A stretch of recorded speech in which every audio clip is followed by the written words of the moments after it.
Well, I can't say I'm too surprised, honestly. Not that this result was all too unpredictable or predictable even, but with the way the game was played, and with how each of these teams had played yesterday, I do think it makes sense. Big congrats over to Team Finland for their bronze medal victory at the 2026 Milano Cortina Winter Olympic Games against Team Slovakia, 6-1 in the bronze medal game. Now, we do have ourselves one more men's ice hockey game to go. It is Canada-USA, winner takes it all, gold or silver. But this game was the precursor to that. And for one Montreal Canadiens and Slovak hockey legend Juraj Slafkovský, today marks the unfortunate disappointment of not being able to win an Olympic medal for the second straight Olympic Games. As we had noted in a few videos prior to this one, Juraj was a folk hero, it seems, for the Slovaks, winning Olympic bronze back in 2022 with 7 goals in 7 games played. Slafkovský, unfortunately, was not able to score himself a point today, which ends off his 2026 Olympic stint with only 8 points in 6 games. Yeah, I say only because that's a disappointing number, quote-unquote. No, I'm just kidding. It's not disappointing. In fact, it's really good. Juraj Slafkovský still going out there and being over a point per game, actually besting out his point production from last Olympics, although with a lot fewer goals. Anyways, Juraj Slafkovský was not the only Montreal Canadian to suit up in this final game. There was a substitution on the Finland side that we need to talk about. Ultimately, this game opened up with some pretty dire news for the Finns. News that Mikko Rantanen was not playing in the bronze medal game because he apparently had a lower body injury.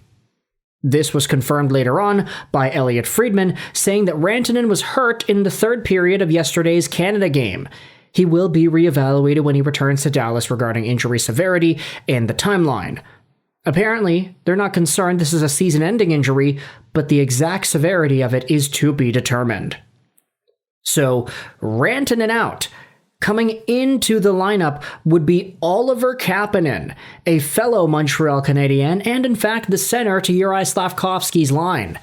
Kapanen, for what it's worth, he didn't end up scoring any goals or any points in this hockey contest, but he did have 2 points and a shot at the empty net, so obviously Slafkovský's center went out there and had an impact. The commentators were glazing Kapanen like crazy, and honestly, rightfully so. He deserved it based off of the chances that he got. But opening things up in the first period, 7 minutes in, it is none other than Sebastian Aho, who buries a puck that is loose in the crease right by the Slovak goaltender there. It squeaks through. It's an unfortunate little moment where the goalie, Hlavai, just cannot get a full handle on it. He actually was pretty good throughout the course of this game, honestly, despite the 8-something save percentage. Samuel Hlavai is not able to close up those wickets and keep the puck out in between his legs. It ends up going in because Sebastian Aho gets that rebound, making it 2-0. Just a little bit into the second period, it is Erik Haula who comes into the zone and just takes a simple shot. He's up here at the top of your screen. He grips it, rips it, and scores from long range. Not even sure how that shot goes in, but it does. It beats Hlavai, and it is 2-0 Finland.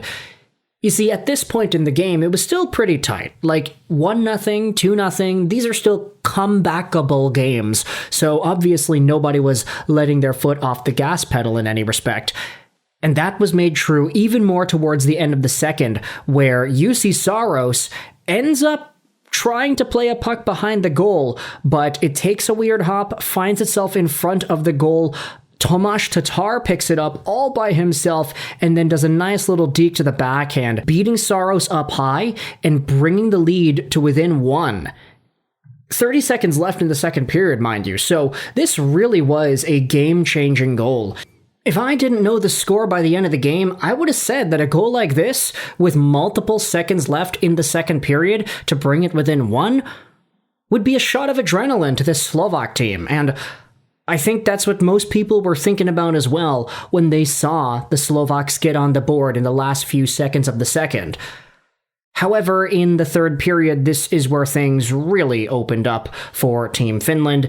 You had Rupe Hintz, 48 minutes, Capo Kakko, 49 minutes, Joel Armia, the empty net, 55 minutes, and then Erik Haula with his second of the game with 2 minutes and 18 seconds to go in the third. So the game kind of got away from Slovakia.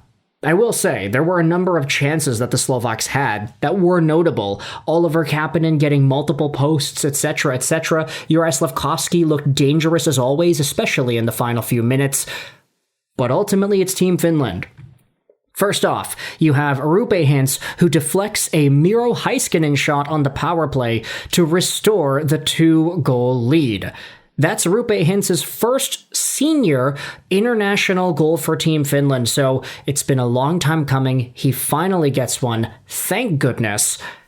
And then just 42 seconds after, you have Capo Kakko coming down the right wing, taking a shot and beating Hlavai. It's a really nice play, a really nice shot. You can see the missing tooth over there on Kakko's end, and he doesn't really care. He makes it 4-1, and the Finns restore the lead with 10 minutes to go, up to 3. Armia hits the empty net, and then the goal inevitably is scored once more. Erik Haula gets the 6-1 marker. So honestly, not the most surprising result when you look at the games that led up to this contest over here. You can say, hey, wait a minute, Team Finland beat Team Slovakia, but Slovakia beat Finland at the beginning of the tourney, right? Like, doesn't that seem kind of weird? How are the Slovaks able to beat Finland earlier, but then they lose to them 6-1 now? And I think about it like momentum. I think about, hey, the Slovaks just got destroyed by the Americans. The Finland team was holding on to a 2-0 lead versus Canada. They turtled. They ended up losing. They were close. They were very close. If it wasn't for the last-second heroics by some of these other Canadian dudes, Team Finland might still have been alive in this tournament in a gold medal capacity. So the fact that the Finns were riding high on what was essentially a super tight game versus the Slovaks who had gotten destroyed by the US, I think it was a lot easier to think that Finland would take this one, even though Slovakia did beat out Finland earlier this year in a pretty big stomping where Juraj Slafkovsky scored multiple goals and he did all the stuff that he did to make himself noteworthy. Either way, though, it's a pretty good game. I know there are some comments like this one from Akira2 says, I'm not interested in the bronze game. Finland lost the tournament yesterday. That might be true from Finland's perspective, but at the very least, bronze is better than nothing. Just tell that to Juraj Slafkovsky. He wanted a medal, any kind of a medal. He did not get anything this time around. He got the bronze last time, which I guess is good enough. But either way, you can let me know your thoughts in the comment section below. How do you feel about the bronze medal game, Slovakia versus Finland? It is a 6-1 Finnish victory. Let me know in the comments your opinions. Will you be watching Canada-US tomorrow? I hope you enjoyed this Swedish Ashroll 99. And bye.